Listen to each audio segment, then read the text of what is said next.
দেখে চিনে না। আর জুলাইখা তো অন্ধ।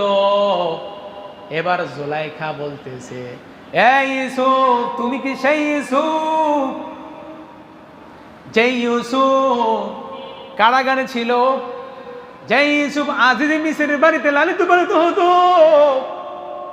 কয়, হ্যাঁ আমি সেই ইউসুফ, কিন্তু তুমি কিভাবে জানলা?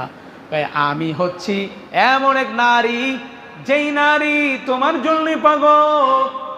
কই, তুমি কে? শাইখু শাইখু মানে আংটি শাইখি, এ বৃদ্ধা মহিলা তুমি কে?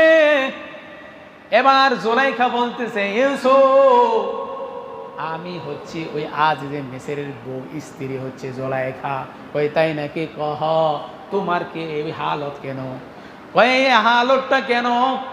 আমার বয়স হয়ে গেছে, আমার বয়স হয়ে যাওয়ার কারণে আমাকে এই অবস্থা দেখা যাচ্ছে। এখন আমি জানি আল্লাহ তাআলা তোমাকে একজন রাজ্যের প্রধান বানিয়েছে, মন্ত্রী বানিয়েছেন। এখন তুমি আমার জন্য 3টা দোয়া করতে হবে। আল্লাহু আকবার বলেন। কয়টা দোয়া? মুহাব্বতে বলেন, কয়টা? 3টা দোয়া করতে হবে। কয় কি 3টা দোয়া বলো? এবার জুলাইখা বলতেছে, এই তুমি আল্লাহর কাছে দোয়া করো, আল্লাহ যেন আমার চোখের জ্যোতিটা আগের মতো সুন্দর করে দেয়।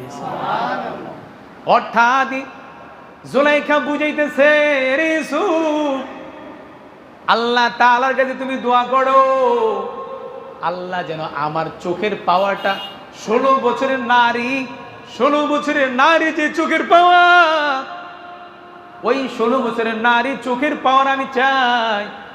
এবার জুলাইখা যখন এই কথা বলল, ইউসুফ বলতেছে, তুমি কি আগের চোখ ফিরে পুনরায় ফিরে নিতে চাও? ভাই, হ্যাঁ আমি পেতে চাই।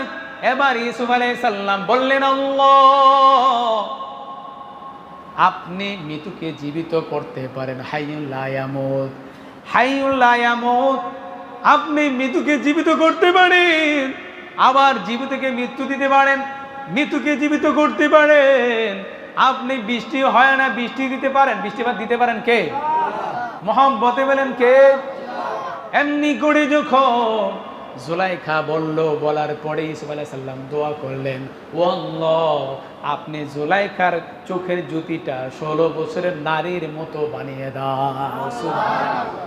দোয়া করার পরে আল্লাহ তাআলা সঙ্গে সঙ্গে ওই জুলাইখার চোখের আলোটা এত পরিমাণ দিলেন, একদম 60 বছর মহিলার